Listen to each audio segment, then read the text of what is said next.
bought a new book from a charity shop. It's called Scottish Crafts by Ian Finlay. It was first published in 1948. Here's the introduction. Crafts is not a happy word. It suggests outdated trades or rainy afternoons. To make it embrace the arts, and even some of the fine arts, as it does here, may be open to question. There is, however, no omnibus word, no concise phrase to signify all the arts other than painting. The craft angle, on the other hand, is important in the history of art in Scotland. Everywhere, no doubt, the arts have evolved from craft skills. A glance through the pages of Cennini or Vasari shows that, in their phases of supreme achievement, the arts have been most likely concerned with problems of technique and medium. Titian, almost at one bound, discovered the full possibilities of oil paint and carried its practice to the heights. But for the Scot, craftsmanship, again and again, has been an end in itself. This is not such a limitation as it might appear. For more than a millennium, he has found self-expression in apparently humble appreciation of his tools and skills. And it's not only when we look for wrong ventures in his work that we underrate it. Because for so long, the dominant element in Western Europe culture has been humanist. We tended to look on humanism as the only possible path. Now that we are beginning to understand the aims of the Oriental artist, however, and even look on primitive art with less assurance of our superiority, we can begin to appreciate flickers of genius in the stone carvings of the once despised Pict. Since we have recognised the emptiness of the class distinction which used to divide the minor arts from the fine arts, we can discern how the aesthetic urge to find an outlet of sorts in machines which the Scots has delighted himself for hundreds of years. Soil, climate, economic pressure and religion have all at times helped to confine the Scots' interest to craftsmanship.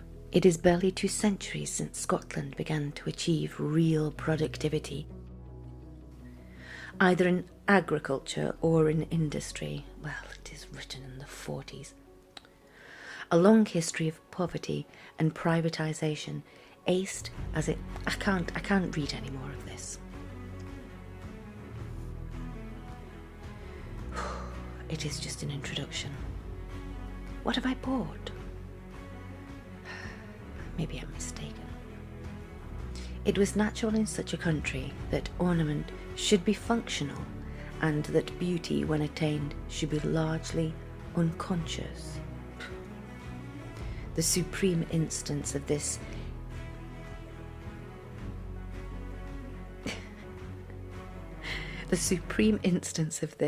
the vernacular architecture of the 16th and 17th centuries, the work of the master builders, not of architects. What is this person even writing?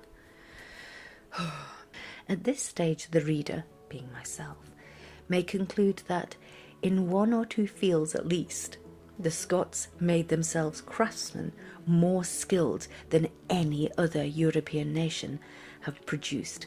Okay, no, it's not wrong. Ian Finlay, you are back in my good books because I was beginning to worry. I know that you wrote this in the 40s, but my goodness. He, meaning she may look in the pages to follow for chalices more astonishing than Cellini could devise, for woven patterns more intricate than any from Brussels. Needless to say, she will not find them. Excuse me? Why? It must be repeated that Scotland was a poor and turbulent country. And yet I look out of my window and I see buildings that are so opulent here in Edinburgh. So, Ian, you are now back in my bad books. Not until the 18th and 19th century were conditions, either of demand or of supply, conducive to the sustained high level of craftsmanship. Oh my God. It is a mistake, however, to assess the arts in Scotland by how they measure up to what was done on the continent of Europe or even in England.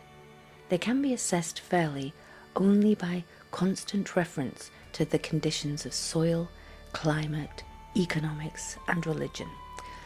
It does rain quite a lot here, and it is cold. It's humid.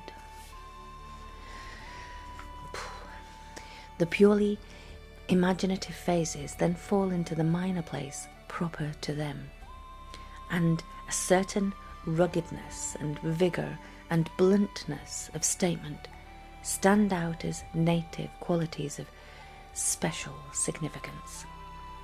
Architecture is the art. Now come on, the architecture here is stunning. Architecture is the art in which those qualities emerge most clearly. Okay.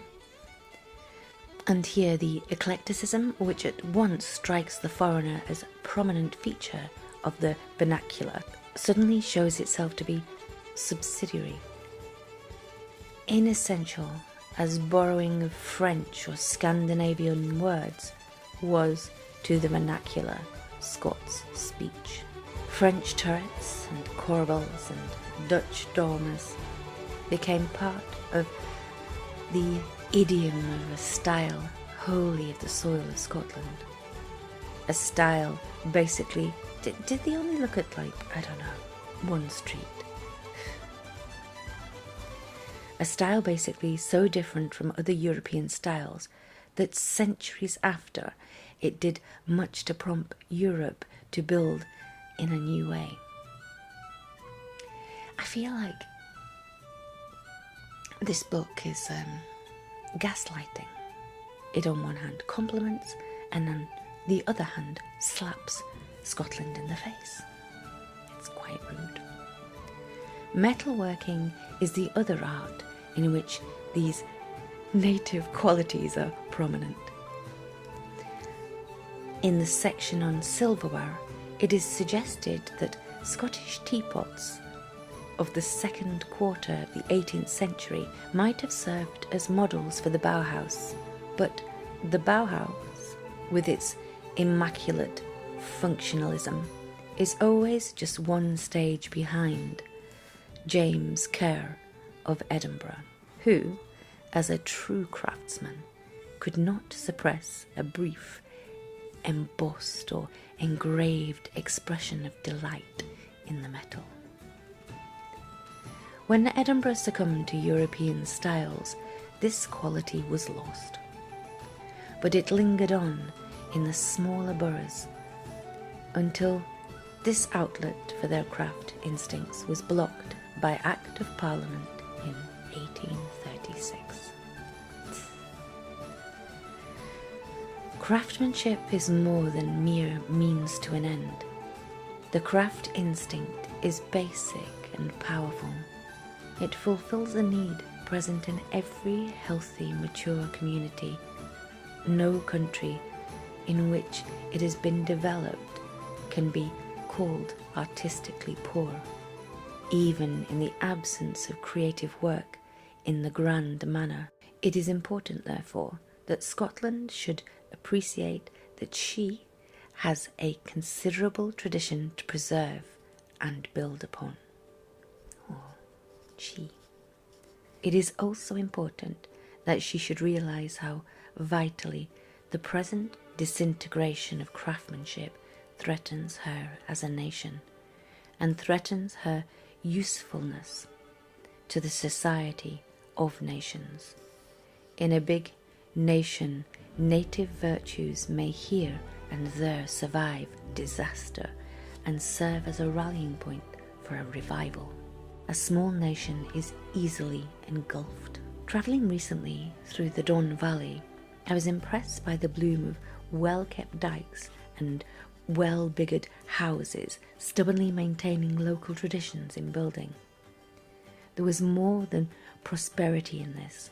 There was an integrity and self-respect and sound construction, a capacity cheerfully to throw off the mortal and economic diseases to which the vast tracts of the earth have become prey. It was impossible not to contrast it with the great industrialized areas further south, packed with prefabricated houses and clothed in litter.